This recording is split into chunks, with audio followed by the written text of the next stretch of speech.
Committee will come to order again. We'll now resume questioning under the 5-minute rule. Ms. Lofgren. Thank you, Mr. Chairman, and thank you, Mr. Whitaker, for being here today. On January 28th, you made a statement, and I'm trying to understand more about that. You mentioned, and this is a direct quote, right now, referring to the Mueller investigation, right now the investigation is close to being completed. What was the basis for that statement that you made, Mr. Whitaker? Thank you for that question, Congresswoman. I had a press conference announcing an important indictment related to Huawei and their alleged stealing of intellectual property of an American company. During that course of that press conference, I was asked questions about the special counsel's investigation, and I prefaced that answer by saying I can't talk about an ongoing investigation like the special counsel's investigation. And as I sit here today, I really don't have anything to add to what I said. Well, it seems to me that you did talk about an ongoing investigation, and therefore you can understand, I'm sure we'd like to know what you meant by what you said. In that same statement, you said, quote, you were, quote, comfortable that the directions that were made will be reviewed through the various means we have, unquote. What does that mean? Congresswoman, thank you for that question. I would refer you to the special counsel regulations again, the question the answer that I gave to the inquiry was regarding the timing of the special counsel's investigation. I have nothing as I sit here to add to that, but I do want to mention that the special counsel's regulations by their very nature say that the Attorney General will receive a report, that will be a confidential report, and that report will cover the decisions.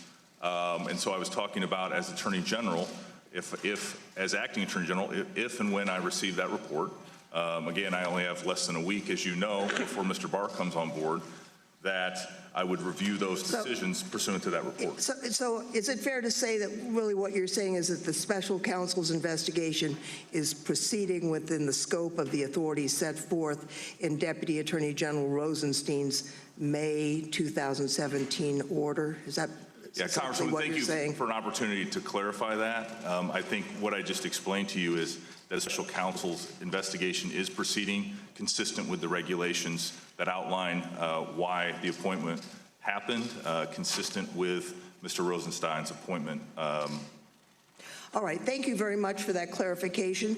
I'd just like to note that to some extent, it's hard to ignore that the willingness to discuss ongoing investigations has not been applied evenly. I mean, you've just mentioned today the Roger Stone indictment, and that's an ongoing matter. But let me get back to an opportunity you have to clear the air. Many have speculated that your appointment was based on your public appearances that harshly criticized the special counsel's investigation.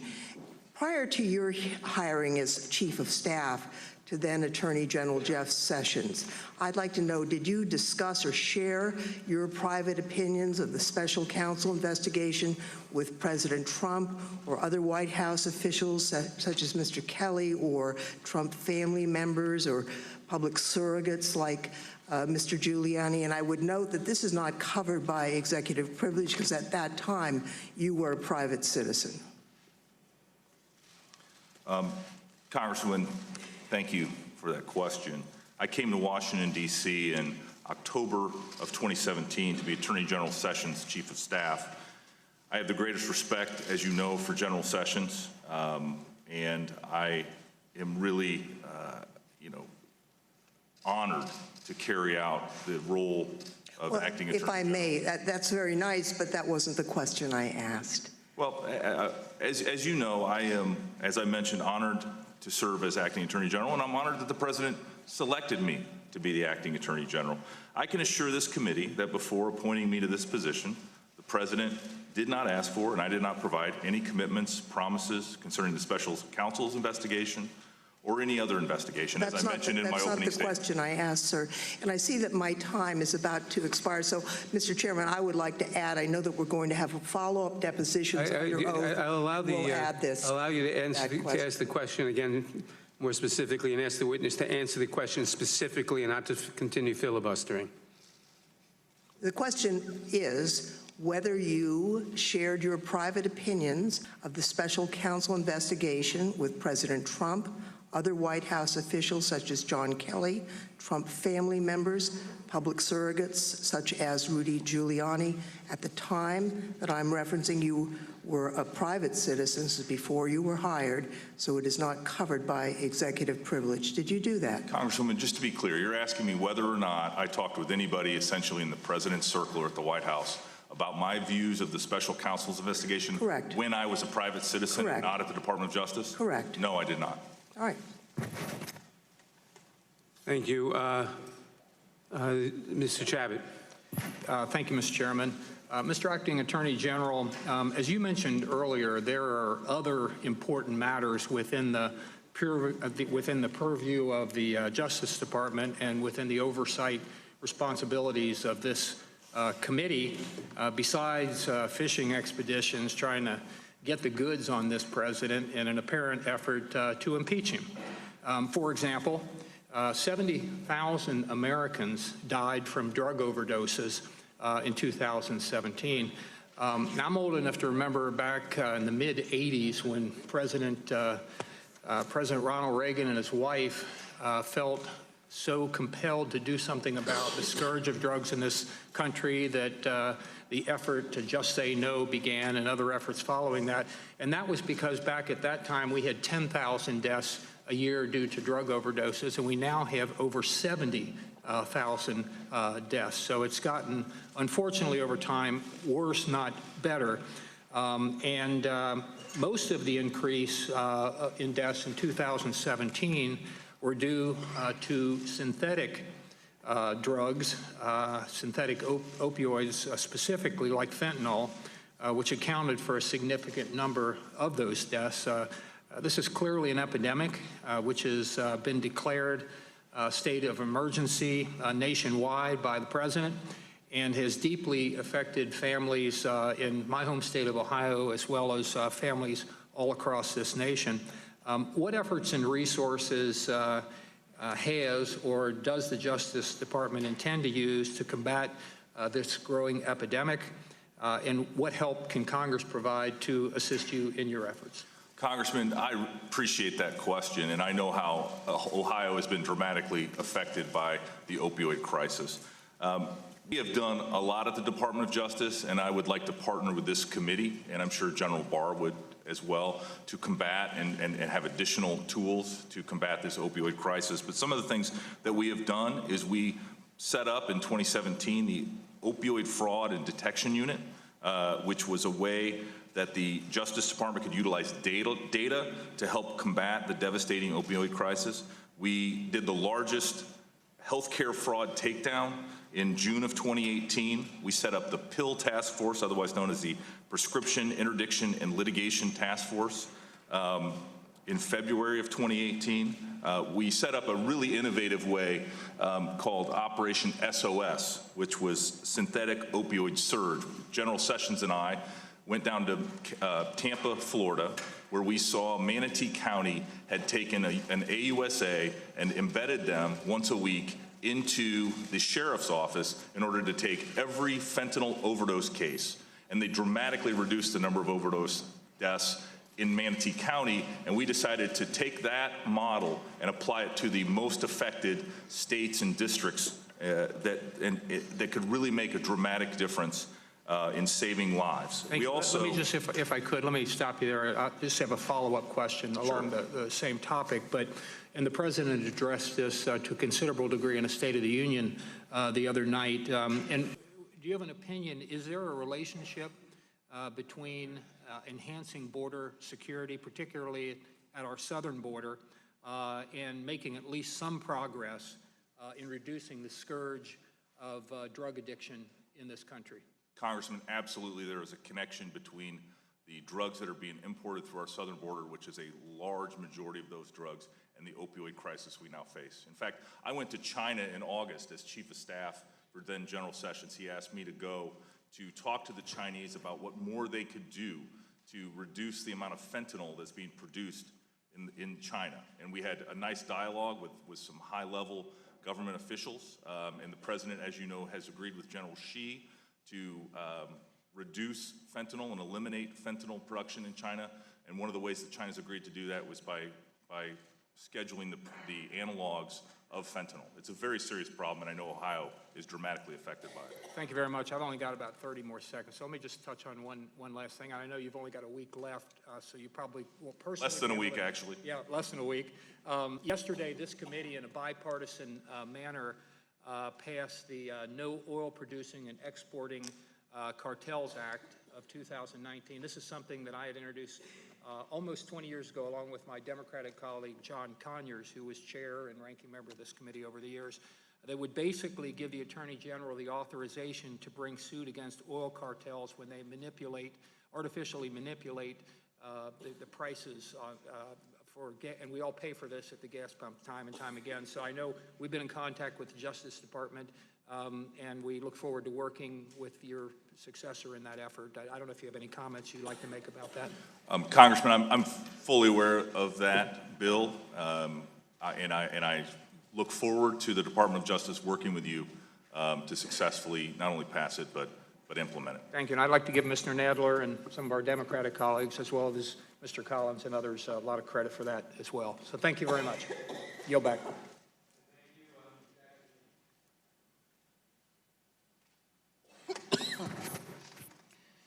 I thank the chairman very much. This is extraordinary times, Mr. Attorney General. We know that the former director of the FBI testified to the House Intelligence Committee in an open hearing that there was an active investigation into the associates of the Trump campaign, and he was fired subsequently. Mr. Mueller was then hired. Investigations have secured numerous indictments, convictions, or guilty pleas, and of course they deal with perjury charges like obstruction of justice, perjury, false statements. So at the current rate, we're seeing so many of the Trump organizations being indicted. And with the short time that I have, I want to make sure that your questions are answered in a yes or no matter. This is the first oversight hearing we have had in the Justice Department in almost 15 months. You did not have a confirmation hearing, and you have not yet appeared for an oversight hearing, yes or no? Yes or no? Congresswoman, I am the acting Yes or Attorney no? General. Have you appeared before an oversight hearing in the Congress? Congresswoman, I have not. It has been 10 years. appeared before. Witness will answer the question as asked, please. Mr. Chairman. Mr. Chairman, if the Departmental inquiry, if he feels that a yes or no is appropriate, he'll answer in a yes or no. If he does not feel it's appropriate, he should be able to answer in the appropriate, as many Democrat administration officials have done before this committee before. That is unreal. The member has only 5 minutes, and if we've just discovered that we have a wants a 5-minute yes or rule, that's no answer, amazing. she's entitled to it. I will not allow the witness to stall and waste members' time. The Where witness were will you answer when the Ms. question. Lynch and Mr. Holder were Chairman, here? Witness will answer the Mr. question. Chairman, may I have my time restored? I think it was at 4 minutes. Yes, you may. Thank you. Again, Mr. Attorney General, the question is, did you have a confirmation hearing, and has it been more than 10 years since you testified before Congress? Congresswoman. Can the clock be restored? It was. I'm sorry, what was your, I don't know if your time's been restored or not. Mr. Attorney General, we're not joking here, and your humor is not acceptable. Now, you are here because we have a constitutional duty to ask questions, and the Congress has the right to establish government rules. The rules are that you are here. So I need to ask the question, and I need to have my time restored so that you can behave appropriately. I will behave appropriately as a member of the Judiciary Committee. I'm asked a question. Did you have a confirmation hearing, and have you not yet appeared for an oversight hearing? Congresswoman, I am an acting Attorney General. I have been appointed according to the Vacancies Reform Act, and I have never appeared in front of Congress for any hearing, even when I was United States Attorney. I'm asked for a yes or no answer. Is that? Let me, and so you've never appeared. Let me quickly ask a question. Prior to the firing of former Attorney General Jeff Sessions, did you discuss or share your private opinions of the special counsel investigation with the Chief of Staff, Trump family members, and others? Yes or no? As I previously answered, Congresswoman. Yes or no, sir? As I previously answered, Congresswoman, I have not Yes discussed. or no? As I previously answered, Congresswoman, I have not discussed. And since you're appointed acting Attorney General, did you discuss or share your private opinions with the special counsel? Again, the special counsel's investigation is an ongoing investigation, and I have nothing more to say than what I've already said. So you are denying reports that you shared many one-on-one calls with President Trump and his then Chief of Staff, John Kelly, when Jeff Sessions was still Attorney General? Again, Congressman, is there someone that provides you the basis for that question, or is that an anonymously sourced I am asking article? the question, sir. Answer the question, yes or no. Could you repeat the question, please? So you are denying the reports that you shared many one-on-one calls with President Trump and then his Chief of Staff, John Kelly? Are you denying that, yes or no? Congresswoman, as I've mentioned several times today in my opening statement and otherwise, Yes or no? I'm not talking about the conversations that I've had with the President of the United States or his senior staff.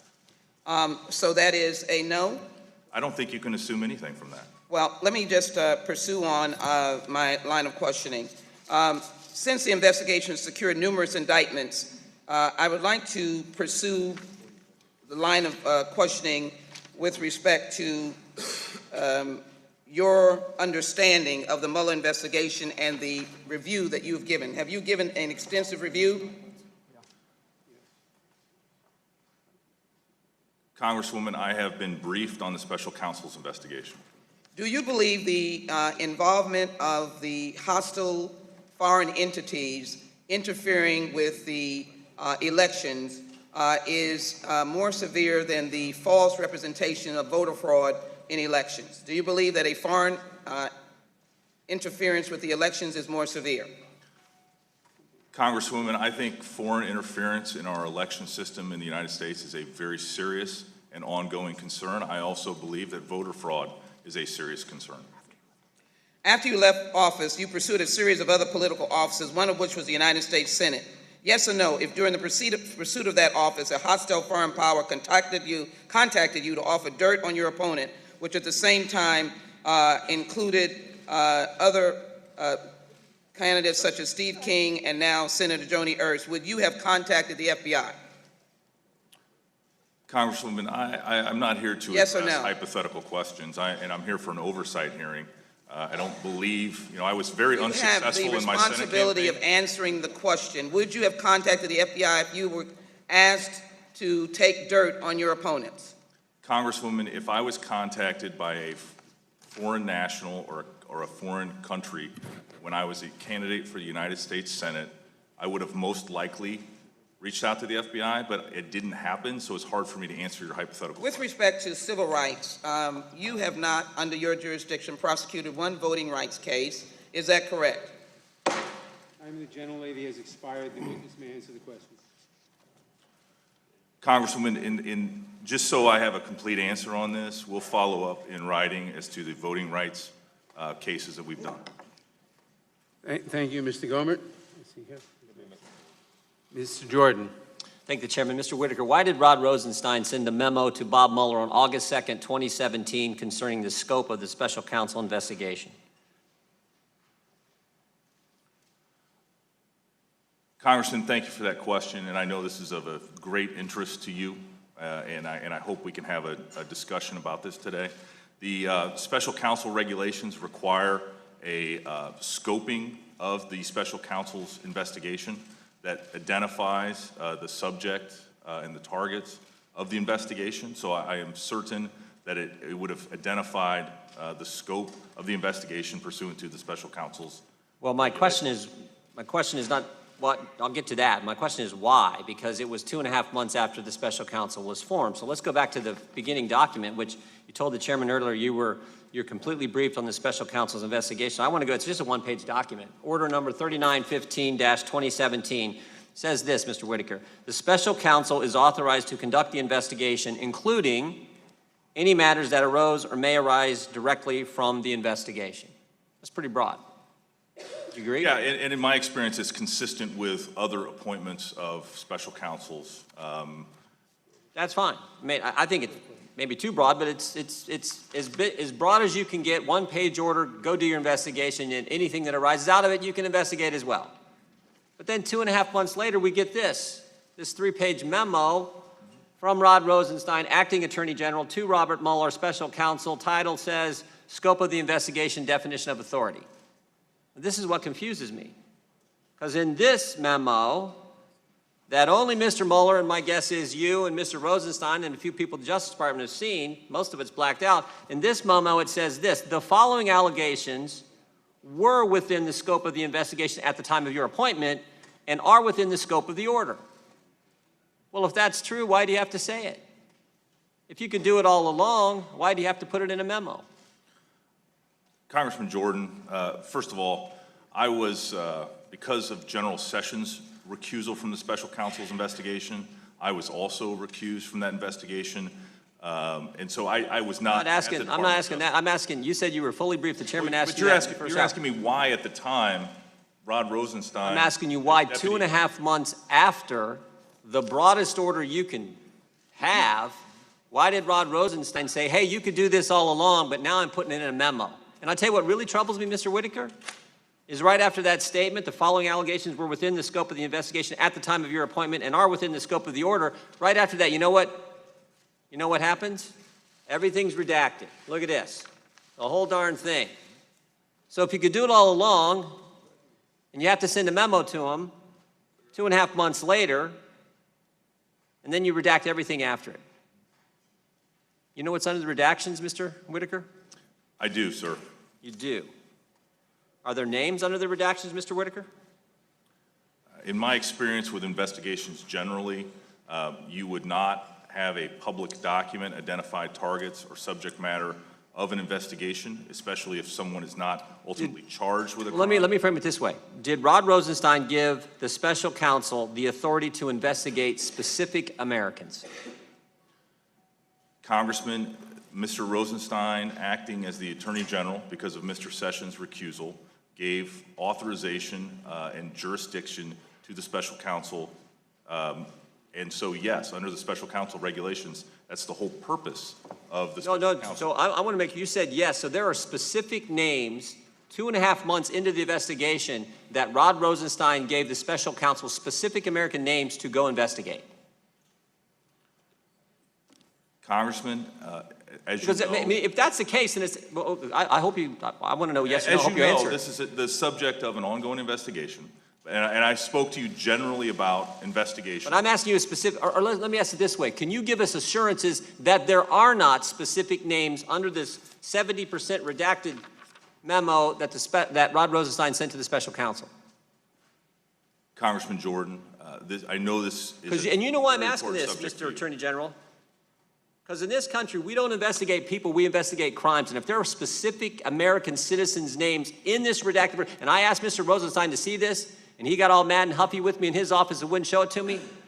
But I think the American people, if this alters, changes, and names specific Americans, the scope of the investigation of the special counsel, don't you think it's appropriate for the American citizens to know the full parameters of an investigation into the guy they made President of the United States? Congressman, let me be very specific about this, because you are right. We investigate crimes, not individuals. And that's why I'm asking the question. I would like a yes or no answer. Are there names mentioned under this redacted portion of this memo? On that, as I mentioned before, that memo props up a confidential investigation, as is every Department of Justice. Simple question, Mr. Whitaker. Are there names, specific American names mentioned in this redacted, 70% redacted memo that happens 2.5 months after the special counsel gets his order to start his investigation, where he was given the broadest latitude you can possibly have? Time of the gentleman has expired. The witness may answer the question. I would just refer the Congressman to the general practice of the Department of Justice. that we investigate crimes and not individuals. Mr. Cohen. Thank you, Mr. Chair. Mr. Attorney General, the Inspector General of the GSA have a rather scathing report on the GSA's decision not to address significant issues concerning the government's post office and its lease to the Trump family concerning the emoluments clause.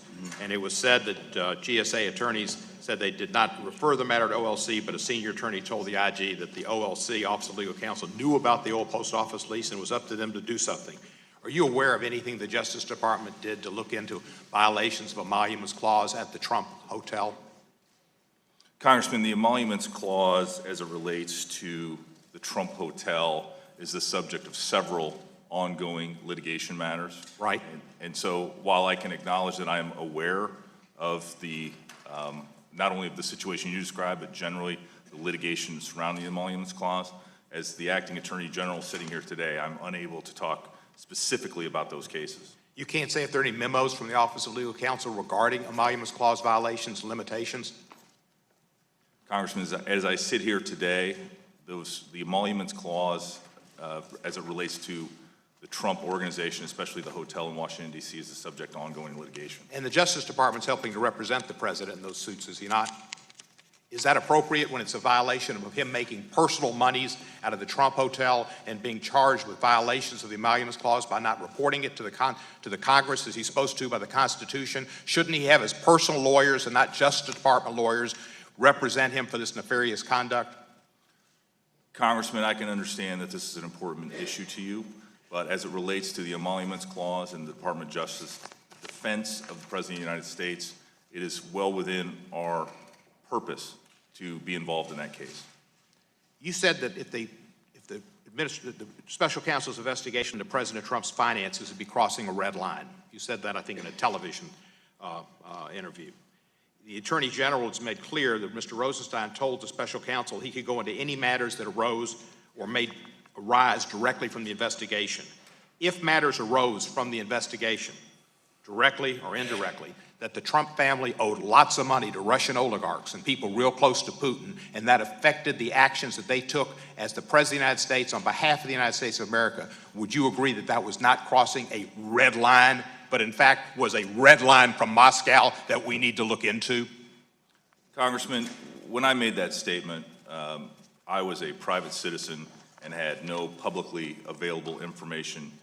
I only had publicly available information. And so I made that as a commentator and not as the acting Attorney General of the United States. I am very familiar with the responsibilities of my office as acting Attorney General, and we make our decisions based on the law and the facts on a case-by-case basis. So that's no longer your opinion? It's not crossing a red line for him to look into the finances if they might have interfered with the objective judgment of the president concerning his duty of trust to the United States of America and not to his personal financial interest or his family's. Congressman, as I mentioned earlier, at the Department of Justice, and as long as I'm acting Attorney General, we're going to follow the law and the facts wherever they may lead, and we're going to do our jobs with fidelity. Thank you, sir. Let me ask you this. There's been a conviction in the special counsel investigation of Mr. Manafort. Jury trial, conviction. There have been guilty pleas from Flynn, Manafort, Gates, Papadopoulos, and Michael Cohen, and dozens of indictments, including 13 Russian nationals, 3 Russian companies, and Roger Stone. Would you say the special counsel's investigation is a witch hunt? Are you overseeing a witch hunt? Congressman, as I've mentioned previously, the special counsel's investigation is an ongoing investigation, and so I think it would be inappropriate for me to— But you wouldn't oversee a witch hunt, would you? You'd stop a witch hunt, wouldn't you? Congressman, it would be inappropriate for me to talk about an ongoing investigation. You said that you're not interfering with the special counsel's investigation. Have you denied him any funds he's requested at all? Congressman, I can tell this is an important issue for you, but It's an important issue for the American public and for the whole world. Congressman, to answer your question directly, I have not denied any funds to the special counsel's investigation. Have you denied him the opportunity to go any areas where he wanted to investigate or any matters of investigation? Congressman, as I previously testified, I have not interfered with the special counsel's investigation. I yield back the balance of my time. I Thank the gentleman, Mr. Gomert. Thank you, Mr. Chairman. Acting Attorney General, thank you for being here today.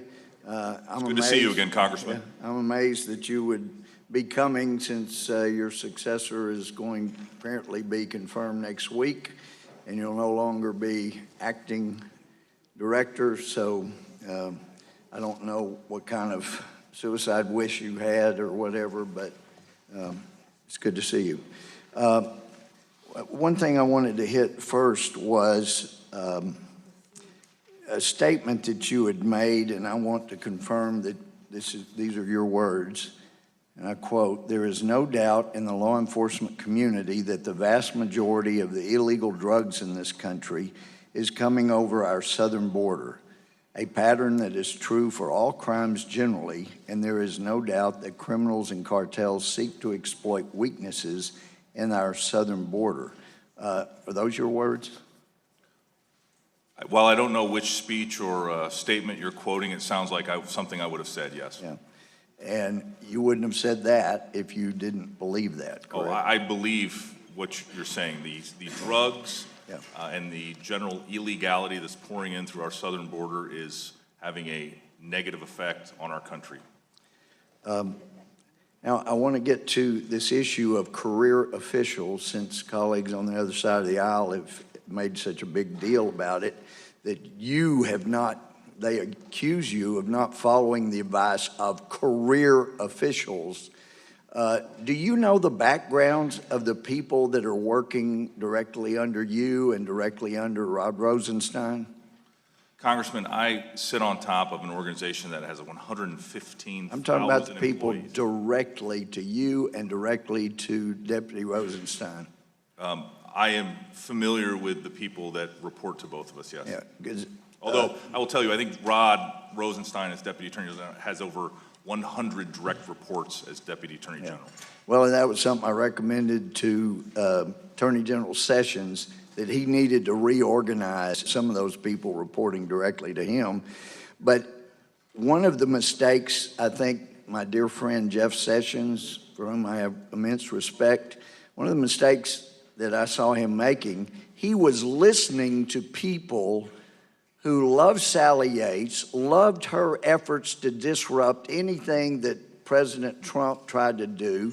They loved what President Obama did through the Justice Department. And in fact, I had informed Jeff that that his contact at with the NSC was sitting on his notices, so either developed conflicts or wasn't properly prepared, and that was Tashina Gahar. And she reported directly to Rosenstein. The AG should have somebody, the liaison with the NSC should report directly to the AG and not go through Rod Rosenstein, and especially when they are setting the Attorney General up to be harmed.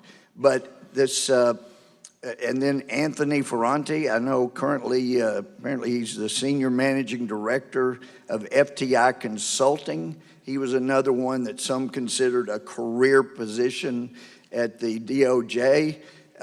Let's see, he had Jordan Kelly there. She's currently Director of Cybersecurity Policy and Incident Response at the NSC through the White House. There were reports that she met routinely with the Mueller investigators.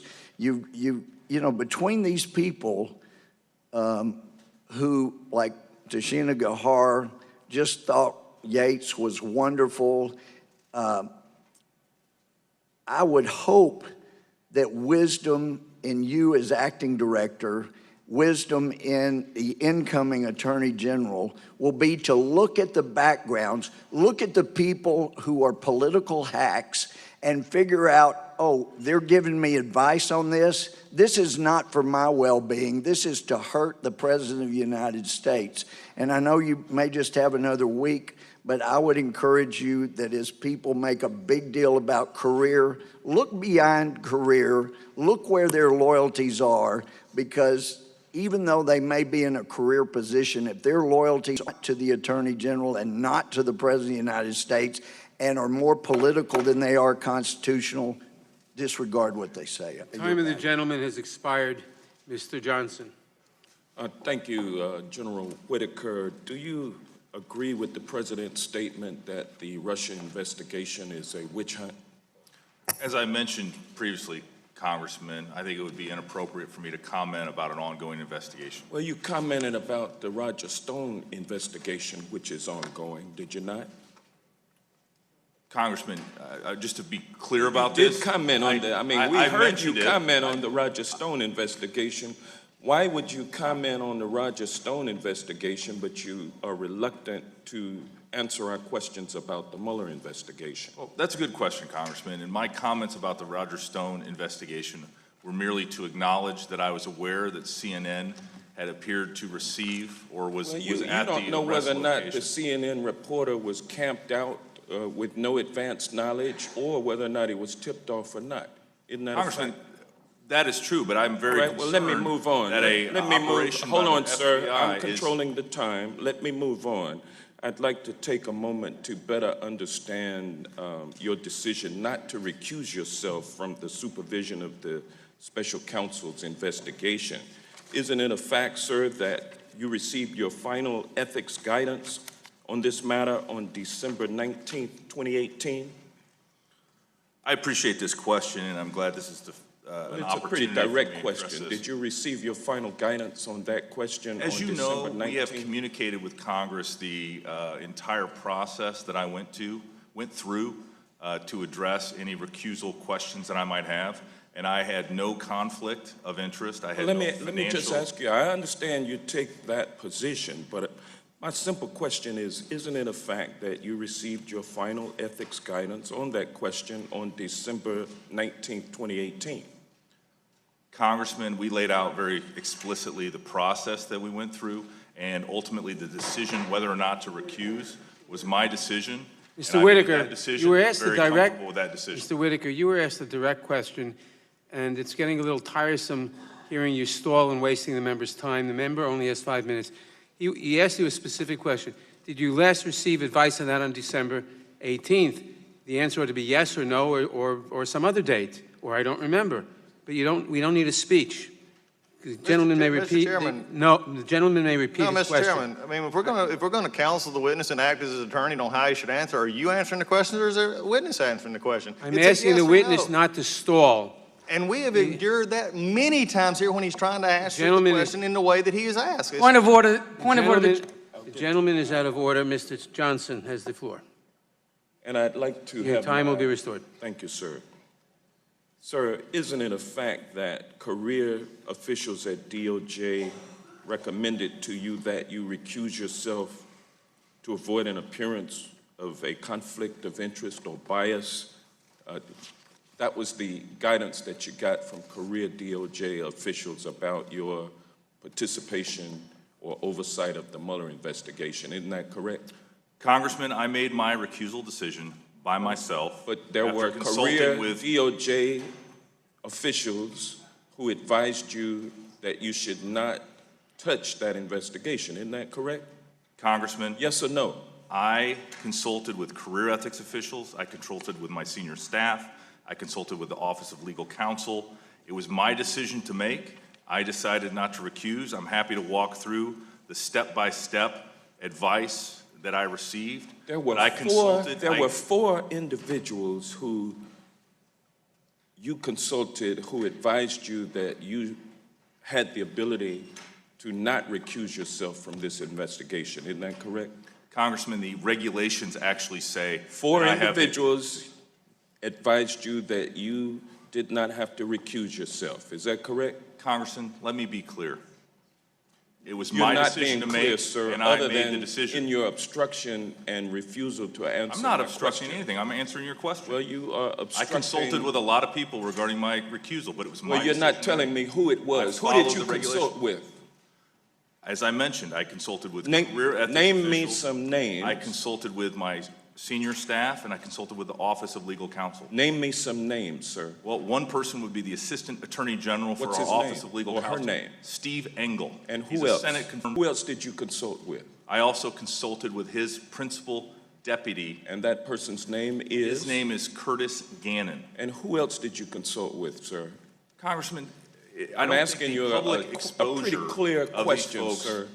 Who else did you consult with about whether or not you should recuse yourself from the Mueller investigation? Generally, who did I consult with? I want to know specifically who you talked to.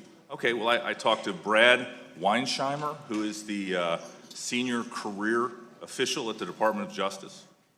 And he advised you that your recusal was unnecessary, or did he advise you to recuse?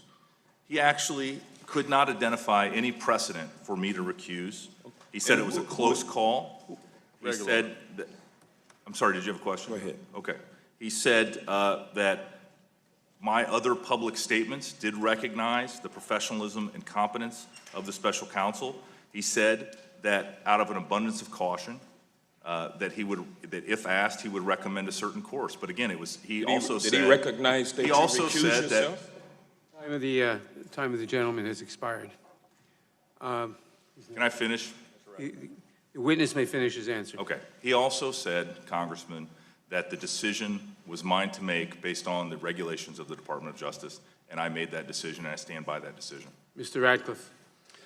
Mr. Attorney General, I spent a number of years as a federal prosecutor, and because of that service, I have literally hundreds of friends at the Department of Justice right now and at its component agencies like the FBI, folks that I have tremendous respect for. And so I appreciate your stated desire earlier today to want to highlight their good work.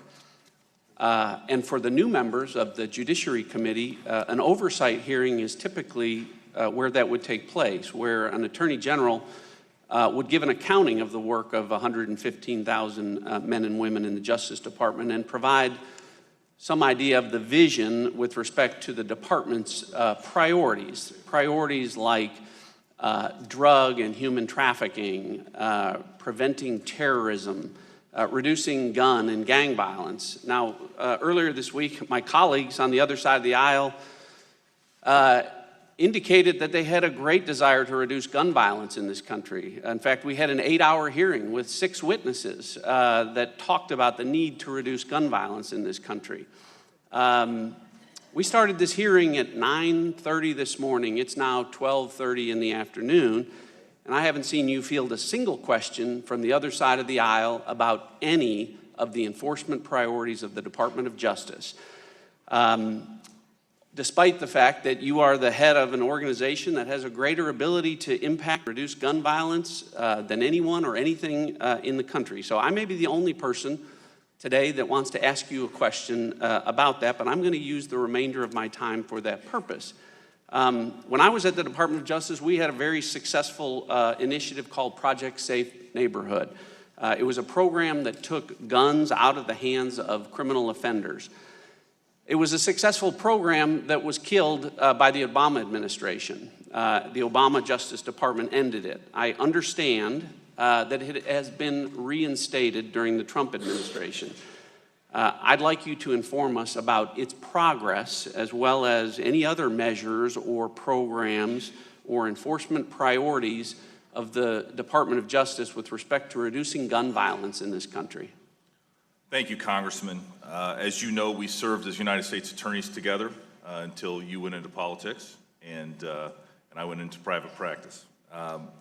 I want to talk specifically, and this is a really good question, about Project Safe Neighborhoods. In 2017, the Attorney General Sessions announced the expansion of Project Safe Neighborhoods, which encourages U.S. attorneys' offices to work specifically with their unique communities they serve to develop a customized crime reduction strategy.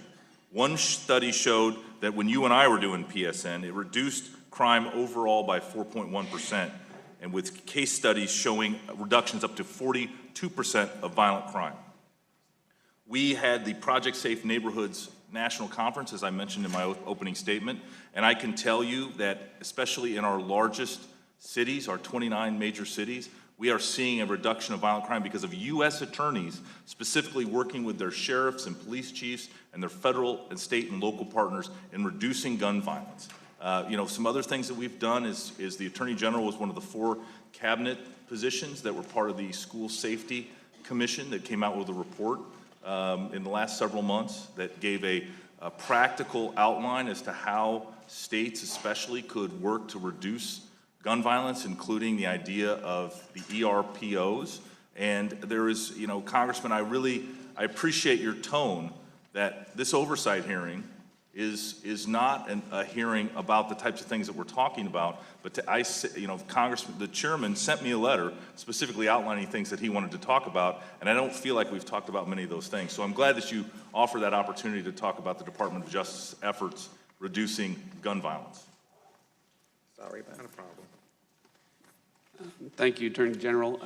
I'd like to yield the remainder of my time to Congressman Jordan. I appreciate the gentleman yielding. Mr. Whitaker, are there any other memos?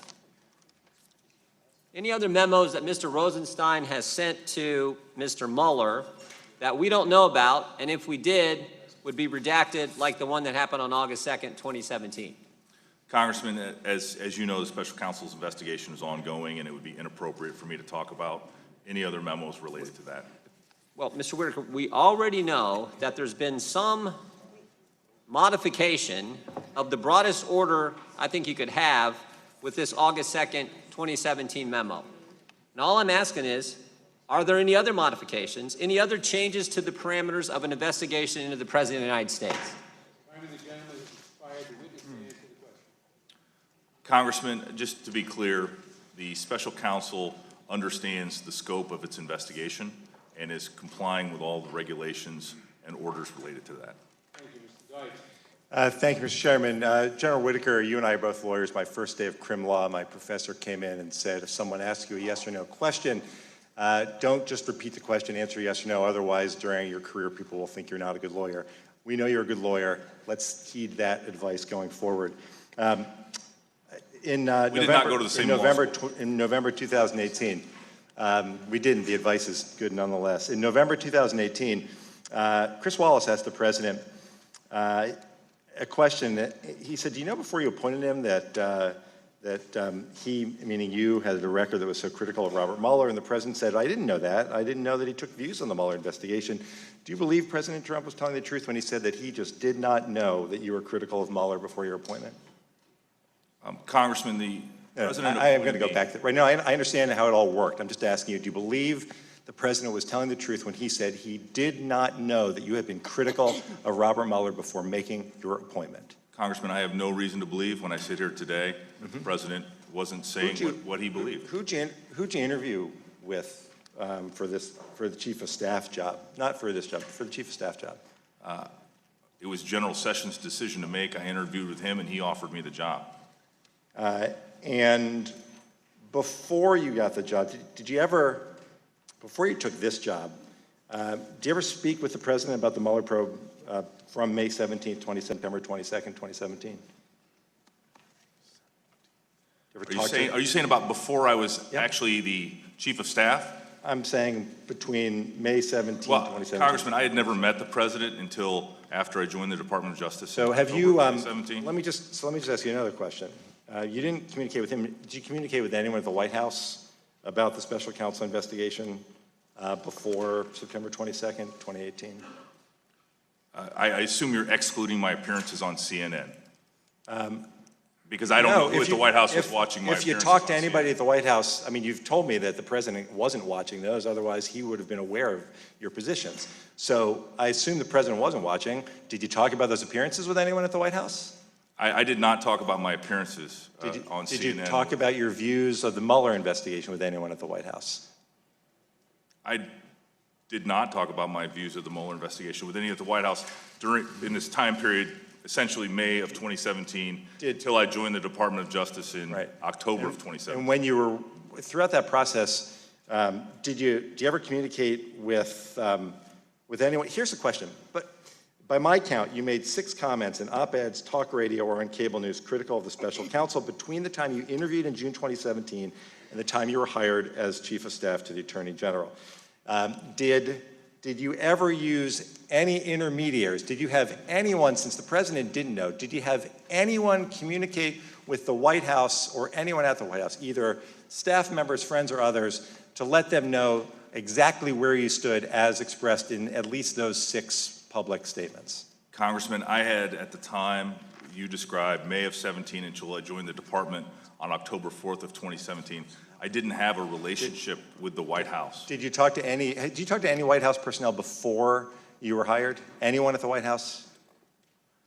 Congressman, That's an easy one. Did you talk to anyone at the White House? Is the answer no? Congressman, I had previously been at the White House when I was a private citizen to talk about a different position. No, I understand, but did you talk to anyone at the White House about your views on Mueller? Any personnel at the White House at all before you assumed the position? In May, Let me just go forward, because here's the issue. When you became the Attorney General, since becoming the Attorney General, you said that you've been briefed on the special counsel.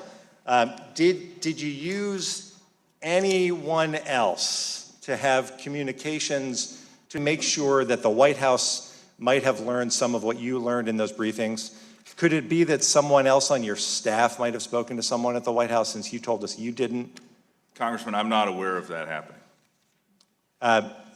Who else, how many people were in those briefings with you when you're briefed about the Mueller investigation? Congressman, I'm not going to go into the specifics of the briefing, but it was a very limited group. There was only one member of my staff who was present with me. And have you ever attempted to use any intermediaries to get information to the president or others on his staff? No, I have not attempted to use any intermediaries to get information to the president. So I'll close, Mr. Chairman, just by saying this is going to be a long hearing. We're going to go on for a while. The concern that we have, Mr. Whitaker, is that there was no Senate confirmation here. We're not the Senate, but the administration justified their decision in picking you under the Vacancies Reform Act. There was a law on the books for the Attorney General's succession and the authority to oversee the special counsel's work. It goes from one Senate-confirmed official to another, from the AG, Deputy AG, Associate Attorney AG, Solicitor General, Assistant Attorney General, the Attorney General in charge of the Office of Legal Counsel, Assistant AG for National Security, Assistant AG in charge of the Criminal Division, and on and on and on. None of them are the Chief of Staff to the Attorney General. I think what we're trying to figure out is, why is it exactly that the president chose to go beyond the statute and choose you? And I hope over the balance of this hearing that'll become clear. I yield back, Mr. Chairman. Thank you, Congressman. I believe the president chose me to be the acting Attorney General for a couple reasons. First, I had served previously in the department as the United States Attorney, which is a very important position, as Mr. Radcliffe previously stated, and in the administration of justice. And for 13 months, I was the Chief of Staff for Attorney General Sessions, and I had done the full year with him, side by side. Obviously, he made the decisions, but I gave him advice and counsel, and I was aware of everything that was going on at the Department of Justice that General Sessions wasn't recused from. And so I think the president was comfortable that to continue the momentum at the Department of Justice that we had established in addressing these important priority issues like reducing violent crime, combating the opioid crisis, and others, that the president felt I was best positioned to do the duties of Attorney General. Thank you, Mr. Chairman. And I'll just say to Mr. Whitaker, my questions normally in a normal oversight committee would be vastly different than the direction I'm going to go, because we've kind of wandered into this other stream over here. So I'm going to ask you some questions. The longstanding constitutionally based Department of Justice policy holds that a sitting president cannot be indicted. And that's based on the last review which happened during the Clinton administration. Is that still in effect, or has it changed? That is still the policy of the Department of Justice. Have you spoken to Deputy Attorney General Rosenstein about his statements on invoking the 25th Amendment and wiretapping President Trump? I have seen the statements by Deputy Rosenstein that he made to the press regarding those statements, and I have no reason to believe that he did not, that those statements were consistent with what he believed at the time. Okay, I'm not sure I understood that. You said no reason to believe that they were not consistent, so there are a couple of negatives there. Do you believe they were consistent to what he believed at the time? I do. I believe what Deputy Attorney General Rosenstein said to the press when it was first reported about his discussion. Oh, you're talking about his comments, not his comments to the press, not the ones about him wearing a wire. I'm talking about Deputy Attorney General Rosenstein's comments to the press after it was reported that he had considered So his wearing a wire responses, and invoking the 25th Amendment. I didn't mean to interrupt, but his responses then you think are consistent. So did you talk to him about this issue at all? I'm not here to talk about the internal discussions that I have with the. Well, this is really critical. It's not, with all due respect, this is not an ongoing. This has nothing to do with an ongoing investigation. What it has got to do with is Mr. Rosenstein and his role as an unbiased overseer of the Mueller investigation. So it's not directly dealing with the investigation, but deals with his capacity to be unbiased.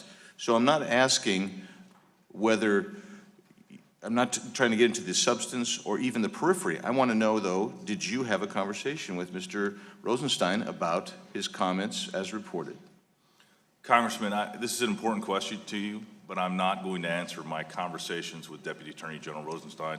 I believe that they are deliberative. Obviously, I'm exercising the full responsibilities of the acting Attorney General position. I appreciate that. I appreciate it. I know that that answer is important to you. I know that's important to you. But the answering in a way that we as the American people can understand, that's important to us. So let's get to June 21st, 2017, where you said the truth is there was no collusion with the Russians in the Trump campaign. There was interference by the Russians into the election, but there was not collusion with the campaign. That's where the left seems to be combining these two issues. The last thing they want right now is the truth to come out. And the fact that there's not a single piece of evidence that demonstrates that the Trump campaign had any illegal or even improper relationships with the Russians. It's that simple. Do you still adhere to that statement? Is that still true in your mind today? Congressman, as I mentioned before to previous questioning about my statements as a private citizen before I joined the Department of Justice, those were made based on publicly available information, and I had no inside information. I did not know the details of the investigation. I obviously know the traditions of the Department of Justice, the rules and regulations, and I'm going to continue to follow those as I exercise the duties. I remember the answers that you gave to other similar questions, but not this question here. And so that's not what I'm asking. What I'm asking is, as we sit here today, a year and a half later, has your opinion changed from what you stated June 21st, 2017? Has it changed? That's a simple question. That's not hard. Congressman, the special counsel's investigation is an ongoing investigation, and I'm not going to characterize that investigation or give you my opinion of that investigation as I sit here today. So the scope memo indicates that the scope of the Mueller investigation was any links and/or coordination between the Russian government and individuals associated with the campaign of President Donald Trump, and two, any matters that arose or may arise directly from that investigation. Has that scope been expanded in any way?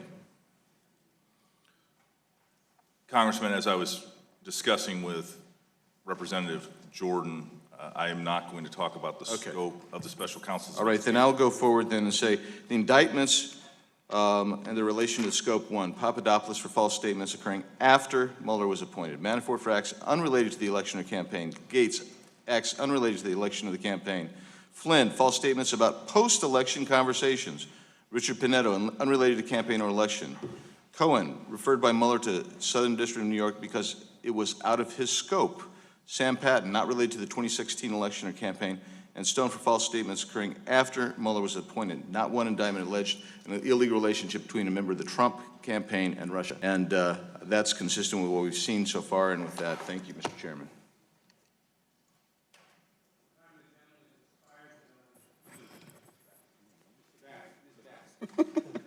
Thank you, Mr. Chair. Mr. Acting AG, I actually wanted to ask you some questions regarding what you did prior to being Acting AG. It's my understanding that before you moved to the Department of Justice, that you were the Executive Director of the Foundation for Accountability and Civic and Trust. Mr. Chairman, I have a point of order. Mr. Chairman. Mr. Chairman, I have a fact is point a of order. conservative ethics watchdog. I have a point where of he order. made full use of the opportunity to call for Gentleman will state his investigations point. of The multiple gentlelady will Democrats. suspend. The gentleman will state his point of order. My point of order by the very statement from the gentlelady is outside the scope of an oversight investigative hearing on the Department of Justice. It is not. You need to That let is me not- finish my question, and you'll see what I was The asking. gentlelady will suspend. That is not a valid point of order. The gentlelady will continue. Thank you. Mr. Chairman, I make a point of order, rule pursuant to 10 of the House rules, that the question is outside the scope of. The gentlelady has the floor. Mr., are you just going to overrun a point of order? Yeah, because you're. Gentlelady will state my suspend. point of order, or are we just The gonna- gentlelady will suspend. I ruled that it was not a valid point of order, and the gentlelady has the floor. The gentlelady will continue. Thank you. I was not through with So my you- point of order. The gentlelady will continue. Fill the ruling of the chair. Move to table. I move to table. Motion motion to table the appeal of the ruling of the chair is before the committee.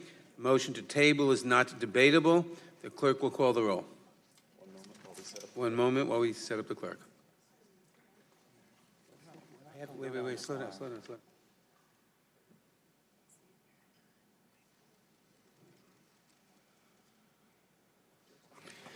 Mr. Chairman, may I make a unanimous consent request while we're waiting for this vote?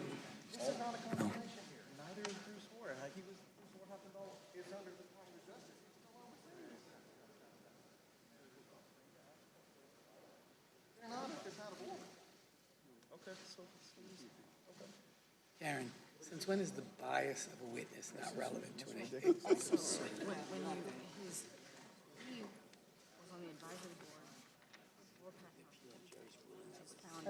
I was going to. Mr. Chairman. Mr. Chairman votes aye. Ms. Lofgren. Ms. Jackson-Lee. Ms. Jackson-Lee votes aye. Mr. Cohen. Mr. Cohen votes aye. Mr. Johnson. Mr. Deutsch. Mr. Deutsch votes aye. Ms. Bass. Ms. Bass votes aye. Mr. Richmond. Mr. Richmond votes aye. Mr. Jeffries. Mr. Jeffries votes aye. Mr. Cicilline. Mr. Cicilline votes aye. Mr. Swalwell. Mr. Swalwell votes aye. Mr. Liu. Mr. Raskin. Mr. Raskin votes aye. Ms. Jayapal. Ms. Demings.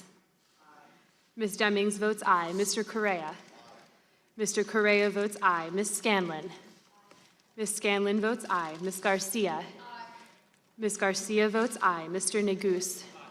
Mr. Neguse votes aye. Ms. McBath. Ms. McBath votes aye. Mr. Stanton. Aye. Mr. Stanton votes aye. Ms. Dean. Aye. Ms. Dean votes aye. Ms. Mucarsel-Powell. Aye. Ms. Mucarsel-Powell votes aye. Ms. Escobar. Aye. Ms. Escobar votes aye.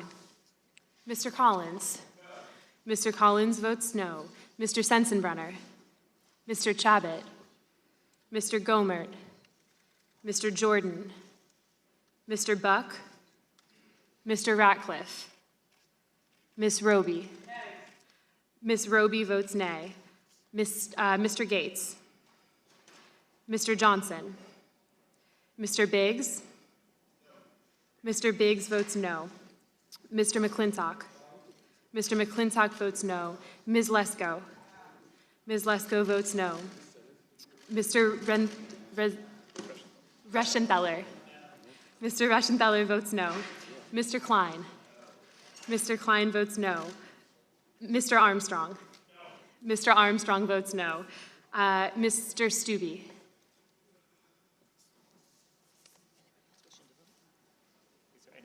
Is there any member of the committee who hasn't voted who wishes to vote? Ms. Lofgren. Ms. Lofgren. Aye. Ms. Lofgren votes aye. Is there any other member who hasn't voted who wishes to vote? The clerk will report.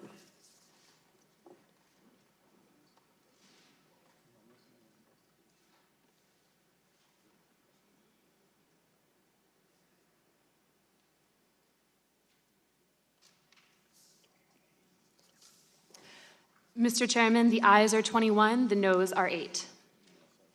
In that case, the motion to table is adopted. We return to Ms. Bass. Thank you, Mr. Chair. Mr. Whitaker, during the time that you were the executive director of the Foundation for Accountability and Civic Trust, you recommended that facts called for ethics investigations into or filed complaints about the following Democratic politicians, officials, and organizations: the Democratic National Committee, Hillary Clinton, John Kerry, Speaker Pelosi, Representative Ami Bera, Huffman, Lewis. In fact, the organization actually called for an investigation into a member of this committee, Representative Hank Johnson. So that's a total of about 46 individuals or organizations that over the time period when you were the executive director of FACT, that you called for either ethics investigations or filed complaints. So since you have joined the AG's office, I want to know whether or not any investigations have been initiated into those people. And well, just answer that, yes or no. Have there been investigations initiated into the people that you suggested be investigated during the time you were the ED of FACT? Congresswoman, I was the executive director of the Foundation for Accountability and Civic Trust. We were an independent, nonpartisan ethics watchdog group. We did file ethics complaints against members of both parties.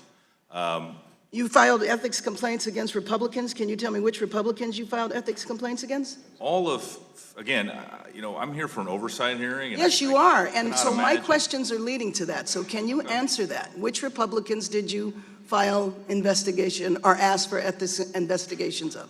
The nice thing about being an ethics watchdog group is that FACT filed all of its complaints on its website, and I would refer you to that. I don't have time to look into the website. I'm asking you a question now. You were the executive director. Which Republicans did you file? Congresswoman, again, as I sit here today, all I can do is refer you to the website. Okay, so let me just ask this. Since you have been in the DOJ, have any complaints been initiated against the 46 Democrats, either individuals or organizations, in the time that you've been the acting AG? Congresswoman, as I sit here today, I am not aware of any, but obviously if I had recommended as the executive director of FACT that someone be investigated, I would, and my recommendation was adopted by the Department of Justice, I'm certain that I could not be involved in that investigation. You're certain, but you don't know whether did you recuse yourself? You know, recusal decisions, I think this is important for everyone to understand, is recusal decisions are made based on a matter. Let me move on. I wanted to ask questions about ethics guidance that you received in December. Did they recommend that you recuse yourself from any involvement in the criminal investigation into the World Patent Marketing, the fraudulent patent promotion scam to which you still owe almost $10,000 to the court? Did they provide an ethics opinion, or did you not seek one related to the World Patent Marketing matter? Just to be clear, Congresswoman, who do you mean by they? Do you mean the ethics officials? I'm asking you, what guidance did they recommend that you recuse yourself? So that's a question to you. Did they recommend that you recuse yourself from any involvement in the criminal investigation into the World Patent Marketing?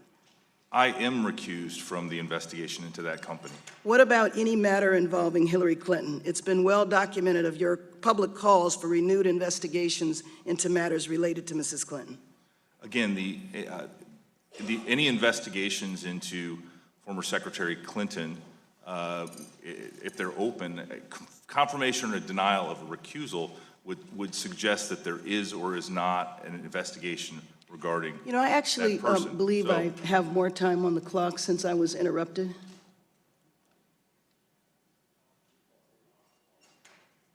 I'm informed we paused the time. Okay. Go ahead. Continue. What I'm saying is your inquiry about whether or not I'm recused from any matter concerning former Secretary Clinton would by its very nature suggest that there is an open matter regarding Secretary Clinton. Any recusal decision that I would make would be based on what the matter was, and we go through the exact same analysis that I went through in the case of the special counsel's investigation. Thank you. At the request of a number of people, the committee will stand in recess for 5 minutes.